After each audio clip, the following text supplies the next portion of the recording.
Trench Talk. Trench Talk. Trench Talk. And I think that's one of the things that's so tempting about this show as a whole is we have an opportunity to shed some light on guys who, one, are never in the spotlight, and two, don't even want to be there in the first place.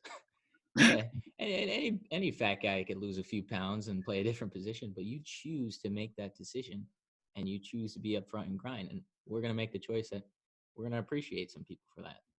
For sure. Mm-hmm. All right.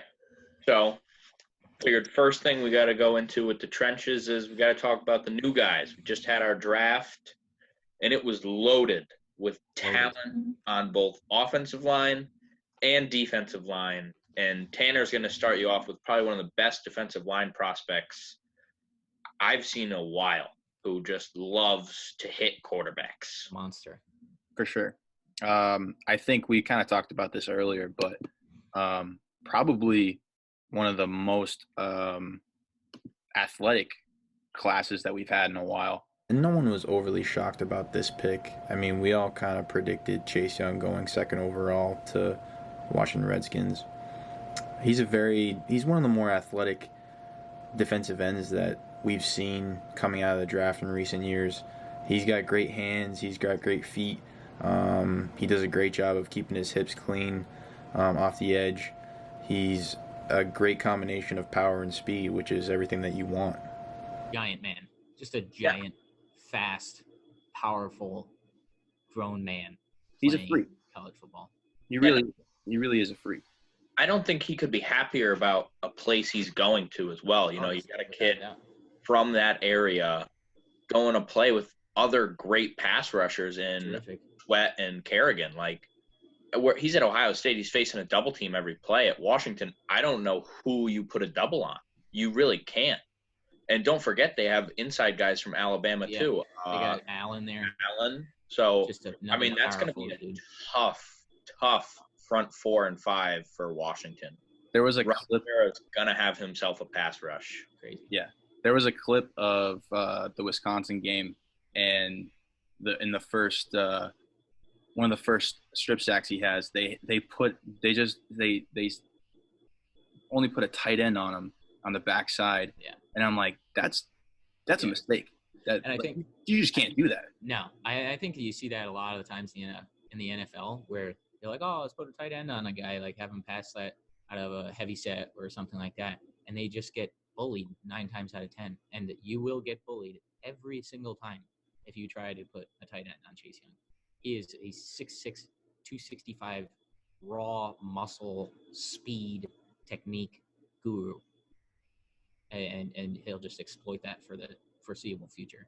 He's so strong and so explosive. Yeah. Only getting better too. Only getting better. Oh, yeah, so young. Like Sam would say, it's just a big time player right there. that's just you can't sum it up any other way. So next guy we're gonna go into is gonna be in the same division, and he'll have to play Chase Young twice. Andrew Thomas, and that is a matchup I cannot wait for. That is gonna be unreal. Just dog on dog. Yep. Roll out best on best. And Andrew Thomas, it's interesting. You know, he comes from Georgia. A lot of people had him all over their board. You know, his top 4 tackles. It could have been anywhere. Mm-hmm. But we're looking at a guy who's probably our most polished offensive lineman coming in. Guy with a ton of playing experience at Georgia. All-American, 3-year starter. Just, you know, those hog mollies Gettleman loves. Just your size, 6'5", 315. Monster. Athletic. You know, he's not going to wow you at a combine, but that's not what Gettleman's looking for. Yeah, and I think want your combine guys. He wants your football player. He wants big time players. Thomas is a football player. That's it. So we got some clips here against Notre Dame. This first one, it's just him washing that defensive tackle into next week. That kid lines up and just gets pounded into the dirt. And then we look at our next one. You got him working a double team where they wash that guy down, and then his athleticism. But something that surprised me about Andrew Thomas, his eyes. And I think that's that experience you get, that polish with a 3-year starter in the SEC. You see him pick up that linebacker and wall him off. Mm-hmm. Barkley and Daniel Jones could not be happier with a pick. Yeah, and I will agree, that's Andrew crazy. Thomas, some flaws in the pass game. Sometimes he does this weird wide hand clamp thing, tight strike inside. Yeah. But we got a clip here against LSU where they're coming against him with chasing best on best again on the edge, and he just flattens them. Mm-hmm. I think Andrew Thomas is a great pick for the Giants. And listen, we've seen the Giants struggle in the trenches for years. It's been pathetic. A little bit. Pathetic. But Gettleman knows he's got to get back to his roots, old school trenches football. Yeah, and I mean, I think that guy's going to walk in there and just immediately just big man everybody and day one starter right off the rip. Sure, you could say he's grabby, you could say he's unpolished or whatever. He may have been the fourth best tackle that was available. But, I mean, he's just a mauler, just a absolute mauler. I think, to me, like, one of the more impressive, like, stats about him, like, a 3-year starter. Like, at the Division I level, That's like – Georgia. Like, yeah, that's not – like this is SEC football. Like, so I feel like that's, like, a very, like – that stat alone on him is so impressive to me. So next pick, that's, big trenches guy, Derek Brown, 7th pick. I mean, there's not much to say on this one. Panthers, Matt Rule coming in. He's got to go defense. Derek Brown's a freak. Mm-hmm. Strong, long. I mean, it's a can't miss guy. He can play your 0 through your 5. He can line up anywhere. He's a football player. And I think you could compare him to a few guys over the past couple of years. They're big-time playmakers out of college with Jonathan Allen, who we mentioned earlier, and Solomon Thomas, just guys who just line up in the middle of the field. And it's like, how the heck are we supposed to block this guy? I can't imagine, and Sam, you could probably agree with this, trying to snap a football with this man who I know if I try and double team him, I'm still going backwards into my quarterback's lap. So he's just such a powerful man. And he plays with such a motor. It's crazy. Yeah. He's got a great combination of, like, size and speed. I saw a clip of him, like, stunt outside, and, like, they just did like a X stunt with it at the end, and he's the contained player. So now he's got, like, a different job that he's used to. So, like, his athletic ability to play, like, on, like, all different types of techniques is really impressive. And then, like, so he's the contained player, and then he makes the play. He doesn't let the quarterback beat him outside. It's just, like, he's a great combination of, like, power and speed. Mm-hmm. The next guy, actually, we're going to switch back to the offensive side of the ball. Just 3 picks later, the Browns picked up Jedrick Wills, which I think was a steal that they were able to get him where they did. Guys talk about him who played at Alabama, and they said even with guys like Jonah Williams, who's now an NFL guard, on that offensive line, they said Wills was the enforcer of the locker room. He was the man in the room. He was the big dude. Like, that was his line. And I think him going at 10 to the Browns, that's huge for them because they just need that extra protection for Baker Mayfield and give him some more time to get the ball out to his weapons.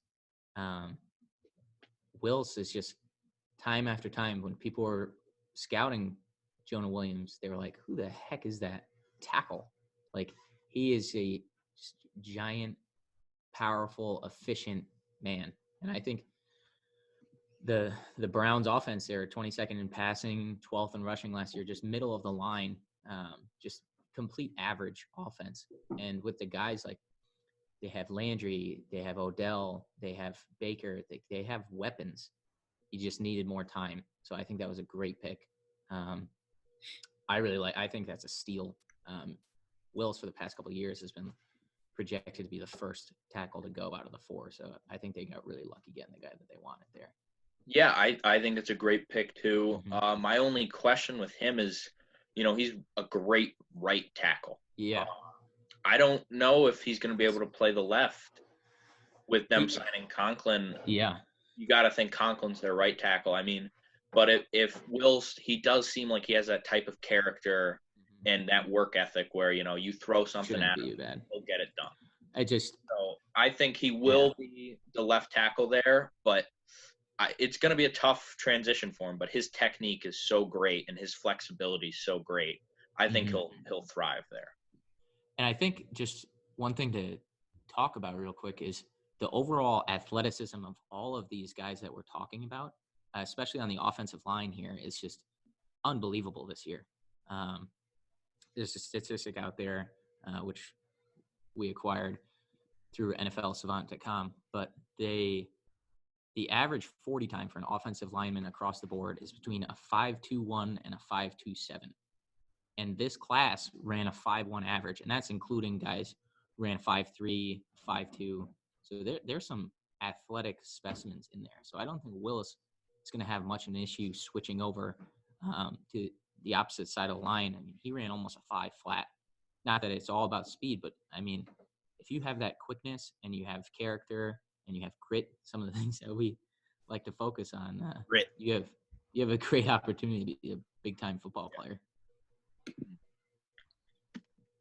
The next guy, actually, who reigning out of Louisville, big pick. I'm AETS. coming from a Jets guy, huge Jets guy. At first I was like, oh man, I love Wirfs. I want a Wirfs, like this and that. But Mekhi Becton is a giant human being. I mean, he is listed at 6'6". 6'7", 364 pounds. And he ran a 5.1 40-yard dash. Might not even be the heaviest member in his family. Did you watch the draft? His Oh my father God. is larger than him. His Giant. father is bigger than him. He went over and hugged him, and I was like, those are the two of the biggest people I've ever seen show That affection. should draft towards him each to play other. left guard right Yeah, next to him. Just sign him up. Just be a package deal. And I love that from a organization standpoint. The Jets haven't drafted an offensive lineman in the first round since 2006. And the two that they drafted were Nick Mangold, soon to be Hall of Famer, many-time All-Pro, and D'Prickashaw Ferguson, who, coincidentally, Mekhi Becton is being compared to very heavily. And sure enough, the next few years after that was when Jets had their little run there for that little butt fumble, and we won some football games. Yeah, I think one thing you got to love about Becton, too, is not just the football coaches at Louisville raving about him, but those strength conditioning coaches, because I think that means a lot. We're looking at a guy, they said he came in 390 pounds. He was just, a word you'll hear me say, he was gelatinous, just yellow. And you look at him now, 6'7", 364. I'm not going to say he's skinny, but he's athletic now. He can move. He's a football player now. I think you hear those strength coaches raving about him. I don't think that's something that'll go away. This kid, he loves the game. He's going to keep working at it. I mean, I think he is a football player, and that's what the Jets needed. One of the craziest comments that I saw, I don't know if you guys caught it, but like Trey Wingo talking about this. If you like a guy who just likes to abuse people, you got to watch this guy's film. And like, as powerful as a statement that is, and like some people might not twist it a be little okay with that. It is true. Like the guy just mauls people. He's a football player. He's like what Coach O. Remember, like Coach O was like that guy's a ball player. This guy's a ball player. I'm fired up. At the time I was like, oh man, Kai Becton, like that's a big dude. Like how's he gonna fit? And then you start looking at the film and you're like, this guy's a dude. Like this is a giant, powerful man. The next Tristan Wirfs. Still waiting to see if it's official. 36.5-inch vertical leap. Wow, that's smooth. That's absurd. Whoa, that's insanity. That's absurd. A 4.86 40-yard dash, and they just said a 36-inch vertical. This is a man who hang cleaned 450 pounds for four reps, and had the longest broad jump amongst offensive and defensive linemen, interior linemen on defensive side and offensive line, by over a foot. Had the longest broad jump by almost a foot. This guy is That was a smooth, easy. and that's just I the mean, raw the ability. other, how about the jumping out the pool clip? That Oh was, my God! Like this guy's in a pool. and then something else I love, you got the state champion wrestler, so this guy likes to. Yeah, wrestling background. I think that And- makes for a great offensive lineman. You understand leverage. You like to be physical. And getting into this next clip here, we have them up against Michigan. Huge game for them. 14 versus 19. Iowa coming in undefeated. Then went on to lose this game, actually, in a little bit of an upset. But right here, you have Wirfs on the right side of the ball, 2-point stance with a head up 5 shade. Sees the man go on inside, passes him off to the guard. Immediately, eyes snap back to his zone, gets the blitzing linebacker. I mean, that is just textbook offensive line. Locks him up. No movement. That is just textbook going down to Buccaneers to protect Tom. Now he's in a more of an upright 2-point stance with another wide edge rusher coming in. Gives him a little head fake. Dead in his tracks. Spin on him. Nothing. Now you got a run game, which the Buccaneers were god awful in last year, towards the tail end of the league. First in passing. I think they were 29th or something like that in rushing. 3-point stance, coming with a heavy set, takes a guy and absolutely runs him off the screen. That's just the 450 for 4 power clean. That's the speed. That's the strength you just love to see. Worse here, washing him down. Stops on a dot like he's a plane in the slot. Looks like Oh a my Tony B. God. Oh my God. Back in my playing days. Look at that guy. Like, walks in unscathed, running back celebrates. Big man just goes to the sideline. Job well done. This guy, when I watch his film, I smile. It just brings joy to my face. He made in a lab. Captain America in cleats. That's what it is. Some monster. He's got such a huge frame. It's incredible. Like when you look at a guy that is that big and how smoothly he moves, it's like every offensive line coach's like dream just to get It's crazy. a guy like that. I mean, he moves so well for his size, and you could easily put another 30, 40 pounds on his frame, and he'd just be chilling. Like, he's just hanging out with it. And I think in like a lot of ways, we always talk about like how athletic skill guys are. Yeah. And the athletic ability of linemen at all levels is just like severely overlooked, I feel like. Mm-hmm.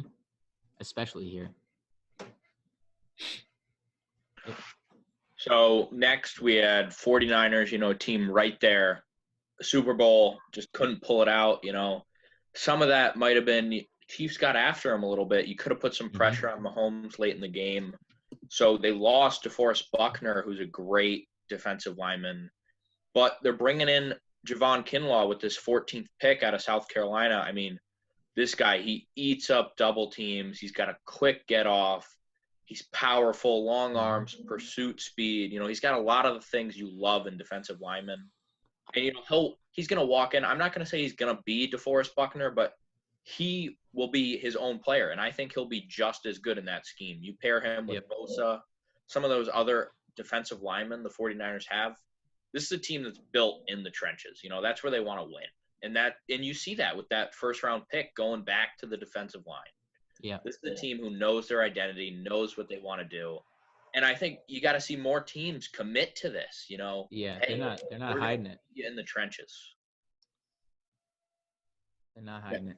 I mean, like you see a lot, like with a lot of different defenses, like some of the better defenses in the league, their front sevens are arguably the better front sevens in the league. I mean, 49ers alone, I'm like terrified of that D-line.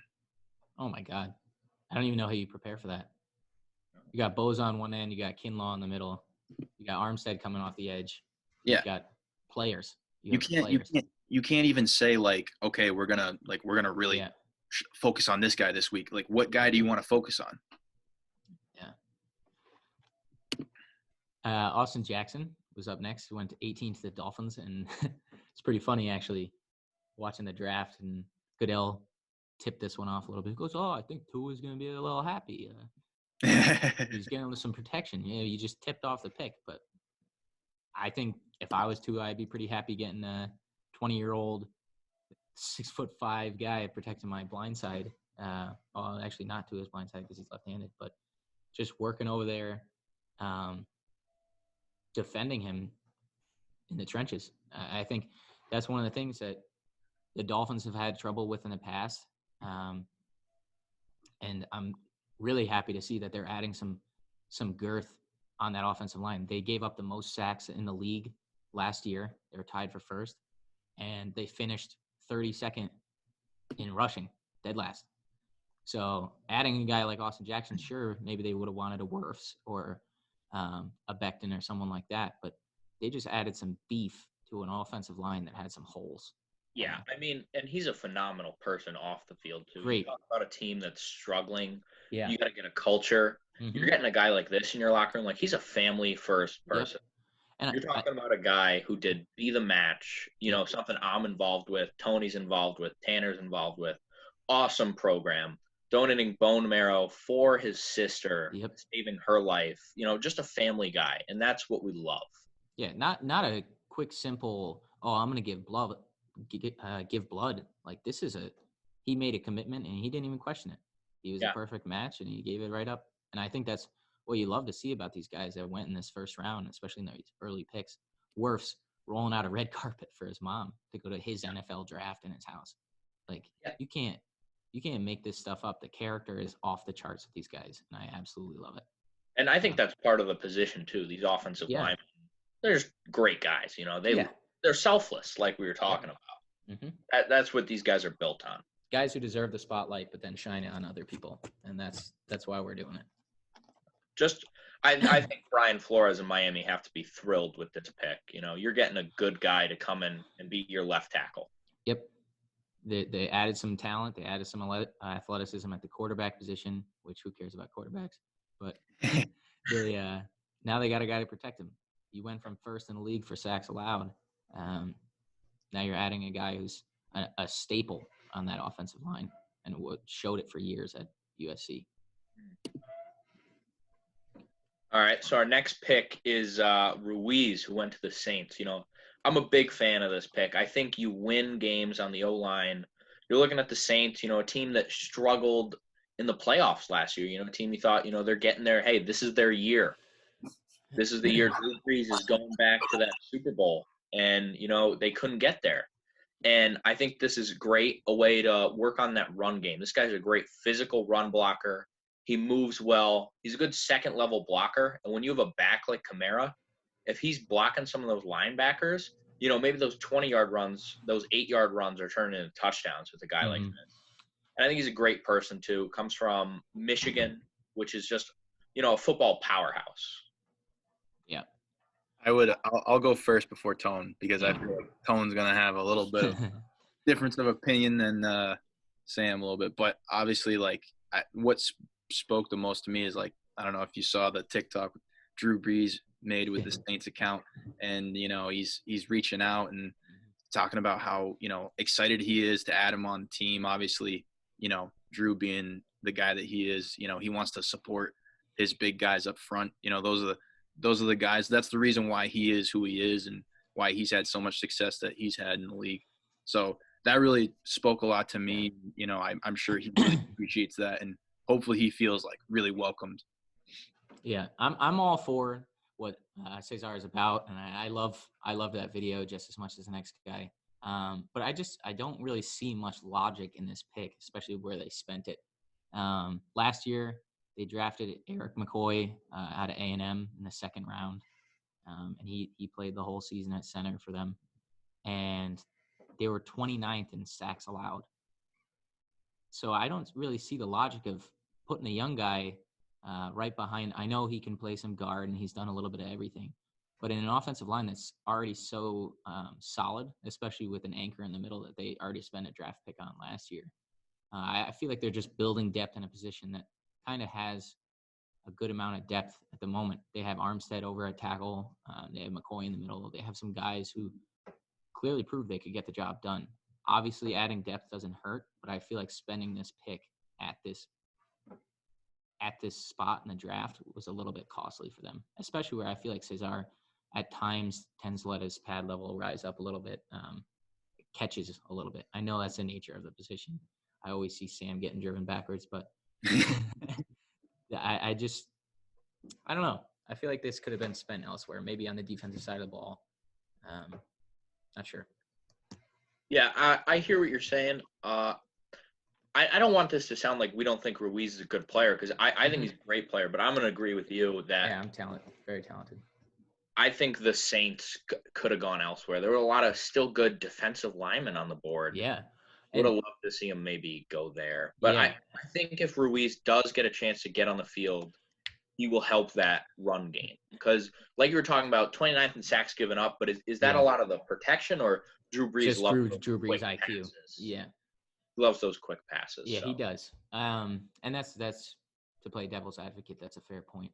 Like you were saying though about the defensive lineman going in this draft, I think what's interesting to me is that you have guys like Chase Young, and you have Chase on going a little later on, and you have Derek Brown, and you have some specimens, but this was kind of a skimpy first round as far as defensive linemen go. Last year, there was 11 total defensive linemen drafted in the first round. This year, there was only 4. All of them went in the top 15 picks. So I think that's interesting. And you knew Young was going to go second overall. And you knew he was the most complete player in the draft. For sure. And for sure, every year you have that. You have that one guy who's like you have Bosa the year before. You have just countless guys who stand out. But I think it's interesting to see how shallow this first round was with defensive side of the trenches. Mm-hmm. For sure. The last guy here, actually, going to the Titans, and I'll just throw a little snippet in here, which I found pretty crazy. Everybody knows about Derrick Henry.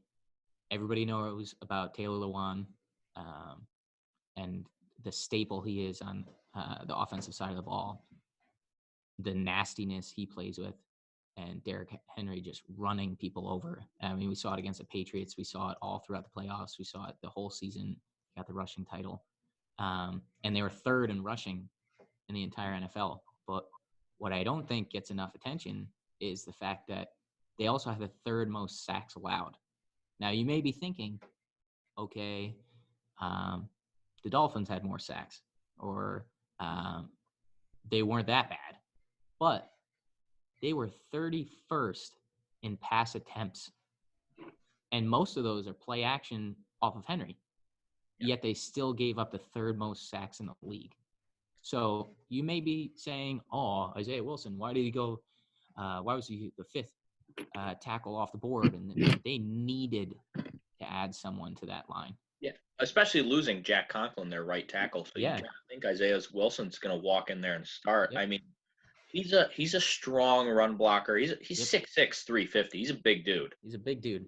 He's one of the bigger dudes in the draft too, not talked about. I mean, but my thing with him is he doesn't have a ton of playing experience. No, he's not as polished as a guy like Thomas with all the starting time that he had. And he's not as naturally athletic as Wirfs, but you had to go tackle here.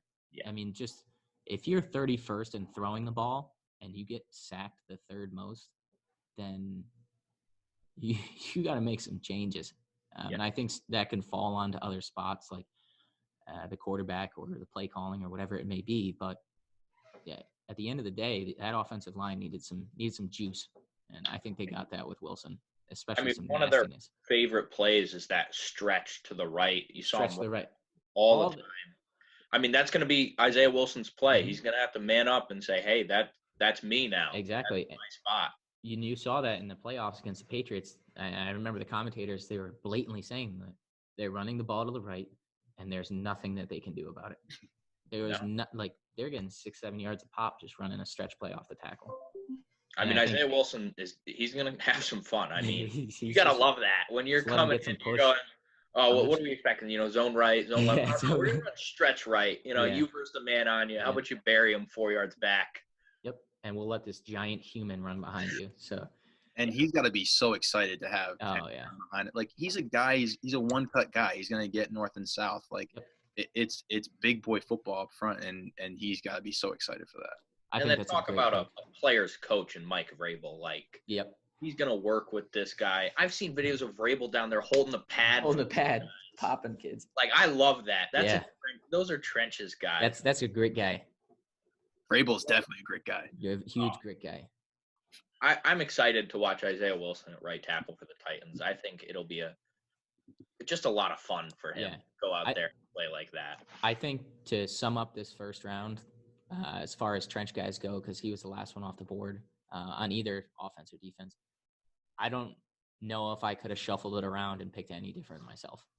I think every pick that these guys did, besides the Saints to an extent, was just so well thought out and meticulous. Adding character guys, adding giant human beings, and filling some holes in the offense and defensive line. Yeah, I think a lot of offensive tackles, which, is, in my opinion, probably that most important spot on that offensive line. Yeah. You got to be able to run that stretch game. You got to be able to protect the quarterback. Those are two huge responsibilities. Yeah, thank you very much. I'll pat my back. Go. Yeah, I would agree with that. So the next segment we're going to get into after our first round, those, a lot of those, you probably knew those guys, those are your big names, your first round guys. Next, we got our trenches guys, who weren't your first round picks, your later round guys. So I'm going to start you off with probably, you saw the smoothie, this dude is a man's man. Ben Barstool Sports. D3 guy out of Oregon. Went to St. John's, Minnesota. This is a guy who can play tackle or guard. That's why I thought he was a good fit for Jacksonville.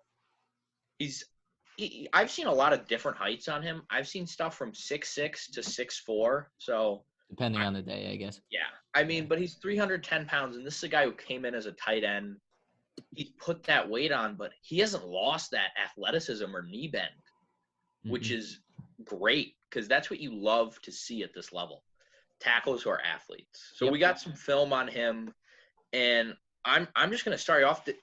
He played left tackle at St. John's. I don't know if he's a NFL left. So this first clip, you're going to see some of that athleticism he's got just running this guy back. But one thing I love about him is, he's mean. Like, he wants to finish. Say what you want about the competition, D3. We all played D3 too. But that so take it easy. That goes away, that mean streak. Like, this guy, look at him finish him. Look at him just throw the ground. Oh, God. You can see him, he's going for the jump at the end. Like, going for the finish. I love to see that out of guys. Like, this guy, he plays the game the right way. He's coming at you. He's not going to hide who he is. He's finishing. And we got another clip here of Ben Bartch, mean. When you title it that, what to title these. Like, I'm just like, he's a mean guy. Like, he's got the 4-tech rushing him. You got the beautiful kick slide, good hands, shove. Look, he's just finishing him. Oh, let the kid go. You got some freshman out there just all squiddly and oh my God. Take it easy. Guy's like, I'm gonna have some fun today. I'm gonna go out there, play some football. You got Ben Bartch eating your smoothie. That's what it's about. This guy, he came in as a tight end, but you can see it. He was built for the trenches. And I think that's where he wants to be. I think going off what you're saying is it's unlikely to see great success from the D3 level, but it's not impossible. And with some film like that, and you can't help but compare him to Marpet went a few years ago out of Hobart. He went in the third round as well. So and I was watching Senior Bowl film on Ben Bartch where he's fighting pass rush. Those classic O-line, D-line. You're pointing to them. They know it's a pass. They know. Against best guys in the country, he's beating them. Mm-hmm. And he's not taking any of it. He's going head on head against those D1 players, and he's beating them. Yeah, say what you want, but the eye in the sky don't lie. No. Film doesn't lie, and I think Ben Barch, he's going to be a guy who's going to come in, and, a lot of guys will probably look down on him being a D3 guy, but this is the guy who will come in and Good. he'll take your job because Yeah. he's a mean dude. Good. He's a Sleep mean on him. dude. I feel like this is the type of guy, like he's just one of those guys that maybe developed, a little bit later than other kids, maybe out of high school. But I mean, he's a dude. Like you just like he's 6'6", 309. Like that's incredible. Like, so I don't know. Allegedly. Allegedly. But you love to see it. Yeah. One of our other later round picks was AJ Epineza. I think I'm saying that right. Epinesa. I think I'm pronouncing it right. The kid's a dude. He's an Iowa Hawkeye. I mean, he's legit. Iowa football. He's pretty athletic, to be honest. They list him as a D end, and they kind of talk about him as potentially being like an edge rusher. I could see him playing in like a stand-up 7 technique, coming off the edge. He's got great hands. Again, he does a really good job of keeping his hips clean. Very athletic. I say he's very like explosive. I saw a lot of his film where he's just like, he like shoots out of a cannon. Yeah. Drafted by the Bills. I think the Bills got a steal in a lot of ways. They've been doing a lot to really improve their defensive line, especially this offseason. They signed Quentin Jefferson, Vernon Butler. So they obviously are trying to make a lot of efforts to improve the defensive line. And their defense in general, I think, over the last couple seasons has kind of carried a lot of their weight, but really trying to just overall round up that defense. Yeah, and I think to kind of focus on Epinesa a little bit more here, you got to remember he's 3-4 years he's playing with Tristan Wirfs right across from him. So he's working with the best of the best. I would love to see. I would pay. Somebody's got to talk to those Iowa Hawkeyes if they can release that. Yeah, I know. It's got to be in the archives or something. Because if we got a Epinesa here, the 24 reps, bench, 5-second 40, and don't sleep on the 1,300-point scorer in basketball in high school, going up against Wirfs, the Captain America of O-line, I'd pay some. I'd pay some good money, and I think this is a guy who Buffalo could move around too, depending on their different packages and formations. Like he's a guy I could see kicking into a 3-tech even with his combination of power and speed. Yeah, and he's a learner. Yep. Iowa's producing some guys these past few years. You can see it all across the board. Some dudes. We do like the pick. So we got a big man, big dude. Lucas Niang from New Canaan, Connecticut, right down the road from yours truly. Played him in state championship in high school, lost by a touchdown, and I had some good minutes across from him. I mean, you could check my highlight film. Maybe you may see me put some work on him. It's Tony Valentino on Huddle, but that's a few years ago. I've gained some weight since. But you're gonna have to reach out to this guy, get him on. He's gonna have to come on the show. Yeah. Hey, Lucas. This is Tony V. Yeah, I bullied you around a little bit back in high school. On Trench Talk. Thanks. Give me a call back.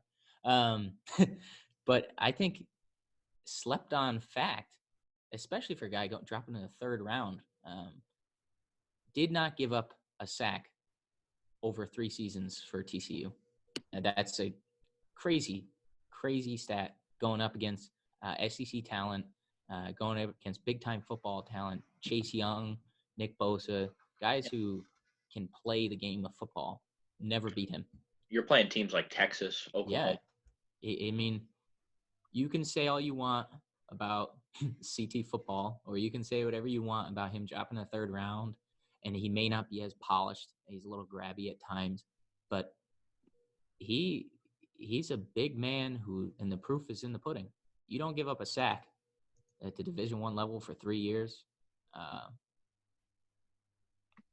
I'll take it. I think the Chiefs are going to be happy that he may not come in and be a day 1 starter, and he could be bumped around. You got guys like Schwartz on that offensive line, so Niang, proof's in the pudding. As much as it pains me to say it, he's a state champ and didn't give up a sack for 3 years in college. So The guy All can right. play football. Yeah, and we have these clips on him too of him using that athleticism well. He's a guy I could see coming in that Chiefs offense. Andy Reid loves to get creative, and I could see him running screens with this guy. You see him like Ole this D lineman with a little like dance move and fit up on that linebacker and drive him back. I mean, that's what you love to see, a guy using that athleticism, but then combining it with some power and purpose. And I think that's something he does well. He's a competitor too. You see some of these plays, like he talked about going against that Ohio State team. That was his favorite game. And he loved to compete. He liked going against those top-tier pass rushers. So I think that's something that I'd love to see in the NFL. Like, this guy's going to want to prove himself coming in as a third-round pick. I think he'll compete. And I think he's going to kick into guard for that Chiefs team. And, he's going to end up being a starter on a Super Bowl winning team as a third-round pick, which is a big deal. Surprised he dropped that far. Yeah. So we're last prospect in our draft special we're going to talk about. We've done a lot of offense. We got to hit back to the defensive side of the ball with a guy that I love out of Arkansas, McTelvin Agim. I don't know where he would fit best as a defensive tackle, probably, but with his athleticism, this is a guy I could see kicking out, playing some 4 tech, maybe even some 5. So this was a third-round pick to the Broncos, a team that's traditionally been built on defense, and I think that this is a guy that team will love. So we're going to pull up some film here of him. So first play I'm going to pull up is what it's all about. Us as trenches guys, we know as good as anybody, hey, on the offensive and defensive line, you're only good to us if you're good on 3rd and 1 and 4th and 1. We got him right here, captain of your team, 3rd and 1, late in the 4th. What are you going to do? Blow back the guard, make a tackle behind the line of scrimmage. That's me versus you. I'm going to beat you. Big on big. That play to me right there that's what football's about. Yeah. And I think that's what the Denver Broncos got right there. 3rd and 1. I'm going to get my hands inside yours, my hat under yours. I'm going to drive you back and tackle the ball carrier. Yeah. And then, I mean, that first clip for me sells me on him, but we got another one right here just to show you the athleticism that this guy is going to give you as a defensive tackle. But right here is lined up his end, like I was saying. You got him in that 4 or 5 tech, and watch him fight this block and his lateral movement down the line to then tackle the running back. This is like just effort and movement combined. And to me, it's favorite defensive lineman in the draft who I think can walk in and be an impact player for them. Yeah, we love it. We love the trench work. This is what we're about. This is why we do this show. I love everything about the game of football, and I still get the little pains in my hands from just playing a few years, 12, 13 years of offensive line, defensive line. Those little aches and pains, you kind of smile at them. And I think guys like Davidson, guys like who we talked about here, and that we'll continue to talk about over the entirety of this show, is we love the physicality, the grit, the toughness, and it just brings a smile to your face. This is why it's the greatest sport in the world. Anything to add to close it up? I mean, be sure to follow us on your social media platforms, your Twitter, your Instagram, your TikTok. Yeah. But I mean, listen, guys, that this is what it's about. We got guys coming into this league who just live in the trenches, and you make yourself a career if you accept it. And you've seen a lot of great offensive linemen, defensive linemen in this league, and I think we hit a bunch in this draft, and a lot of teams are going to be really happy. This is a gold mine. I think the one thing that kind of spoke out the most was we talked about I think it was one of the first things, just selfless guys. You know, these are like a group of selfless guys who all have like, I think, you know, the commonality of just being cut from the same cloth, so to speak. You know, there's kind of like this inner fraternity of guys who played up front, you know, who played offense and defensive line, and just knowing the sacrifice that you put.